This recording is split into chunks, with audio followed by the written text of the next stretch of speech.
जय हिंद friends, welcome to step for special. Today in this video we will discuss D Ed. आचाई paper 6 unit 2.2.c justification of bilingualism. आइए इसके बारे में जानते हैं कि किस प्रकार यह एजुकेशन में हेल्पफुल होता है। आइए अब जानते हैं जस्टिफिकेशन ऑफ बाइलिंगुअलिज्म कि किस प्रकार से यह बच्चे के लिए बेनिफिशियल होता है। आइए इसके बारे में जानते हैं। फर्स्ट, इसका जो पॉइंट दिया गया है मॉरल जस्टिफिकेशन, नैतिक।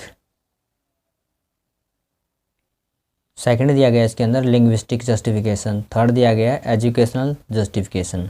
फोर्थ दिया गया है साइकोलॉजिकल जस्टिफिकेशन। आइए इसके बारे में आगे जानते हैं।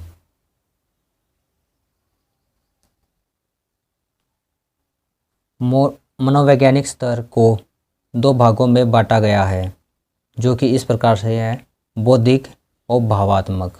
आज इसके बारे में इसका एक्सप्लेनेशन है वो समझते हैं। मॉरल जस्टिफिकेशन, आइए इसके बारे में जानते हैं। नैतिकता के आधार पर केवल लिखने और बोले जाने वाली भाषा को ही सही ठहराना तथा सांकेतिक भाषा केवल इस आधार पर गलत कहना कि हम उसे लिख व बोल नहीं सकते, यह अनैतिक है, क्योंकि सांकेतिक भाषा की अपनी व्याकरण व शब्दावली है और सांकेतिक भाषा एक पूर्ण भाषा है। अब यहाँ पर बताया गया कि जो सांकेतिक भाषा है वह किस प्रकार से बच्चे के लिए इफ़ेक्टिव होती है, क्योंकि जो हम सांकेतिक भाषा है उसको हम यह कहकर हम नहीं नकार सकते कि उसको हम लिख नहीं सकते, क्योंकि जो सांकेतिक भाषा है वह एचआई बच्चों की मदर टंग होती है और उसके आधार पर हम इसको अप्लाई कर सकते हैं। क्योंकि जो सांकेतिक भाषा है वह हियरिंग इम्पेयर्ड बच्चों के अंदर भाषा डेवलप करने के लिए एक जो बेसिक सोर्स है उसको यूज़ करके हम बच्चों को भाषा देने में हेल्प ले सकते हैं इसकी। क्योंकि जो सांकेतिक भाषा है उसकी एक अपनी व्याकरण है, शब्दावली है और सांकेतिक भाषा एक पूर्ण भाषा है। ये यहाँ पर हम इसको मान सकते हैं। आइए अब इसका जानते हैं सेकंड पॉइंट, भाषीय तर्क। द्विभाषीय का मानना है कि जब कोई सामान्य व्यक्ति किसी बधिर बालक या व्यक्ति को पढ़ाता है तो उसकी अपेक्षा जब कोई बधिर व्यक्ति या बधिर बालक को पढ़ाएगा तो सीखने की प्रक्रिया अधिक तीव्रता से विकसित होगी। अब यहाँ पर बताया गया कि जो भाषीय तर्क है, भाषीय तर्क का मतलब बताया गया कि कोई हियरिंग इम्पेयर्ड बच्चा है और उसको एक नॉर्मल जो टीचर है वो पढ़ाएगा, और एक अगर हियरिंग इम्पेयर्ड बच्चा है और उसको एक हियरिंग इम्पेयर्ड टीचर ही पढ़ाएगा, तो इन दोनों में जो इफ़ेक्टिव है कौन सा रहेगा। जो इफ़ेक्टिव रहेगा ये बताया गया कि जो एचआई है और एचआई को पढ़ाएगा तो इसके अंदर जो लैंग्वेज डेवलपमेंट के एस्पेक्ट्स हैं, जो शैक्षिक उद्देश्यों को प्राप्त करने के एस्पेक्ट्स हैं, गोल हैं, वो जल्दी पूरे होंगे और बच्चा उसको अच्छे से लर्निंग कर पाएगा अकॉर्डिंग टू एक नॉर्मल टीचर और एक स्पेशल बच्चे के। यहाँ पर इसका जो भाषा का तर्क है ये बताया गया है। आइए इसमें आगे जानते हैं। थर्ड पॉइंट, शैक्षिक तर्क। ओरलिज्म व टोटल कम्युनिकेशन के आधार पर चलने वाले विद्यालय एक सीमित स्तर तक ही किसी बधिर बालक को पढ़ा सकते हैं, परंतु सांकेतिक भाषा द्वारा बधिर व्यक्ति आसानी से उच्च शिक्षा ग्रहण कर सकता है।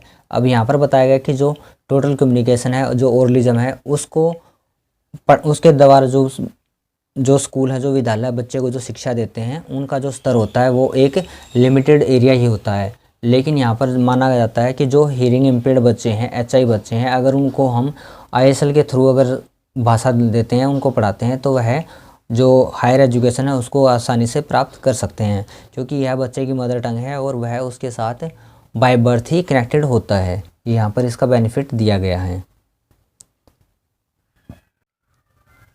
आइए इसमें आगे जानते हैं। 4 पॉइंट दिया गया है मनोवैज्ञानिक स्तर।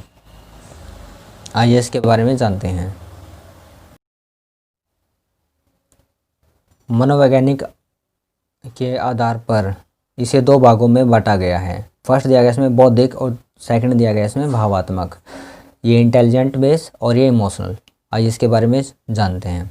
फर्स्ट दिया गया इसके अंदर बौद्धिक, कोग्निटिव या इंटेलिजेंट, जब किसी बधिर व्यक्ति को सांकेतिक भाषा द्वारा शिक्षित किया जाता है तो उसका बौद्धिक विकास लिखकर या बोलकर सीखने की अपेक्षा अधिक तीव्रता से होता है। अब यहाँ पर बताया गया है कि जो हियरिंग इम्पेयर्ड बच्चा है, अगर उसको हम बौद्धिक रूप से उसको सीखते हैं या फिर समझने का प्रयास करते हैं तो बच्चे के अंदर जो लिखने और बोलने की प्रक्रिया है उससे कहीं अधिक जो उसकी ISL है, जो सांकेतिक भाषा है, उसके द्वारा उसके अंदर भाषा का विकास अधिक तीव्रता से होता है। ये यहाँ पर बताया गया है, क्योंकि जो हियरिंग इम्पेयर्ड बच्चा है वह जन्म से ही जो अपनी नीड्स हैं, जो उसकी आवश्यकता है, उनको ISL के थ्रू या फिर साइन लैंग्वेज के थ्रू एक्सप्रेस कर पा रहा है, उसको अंडरस्टैंड कर पा रहा है।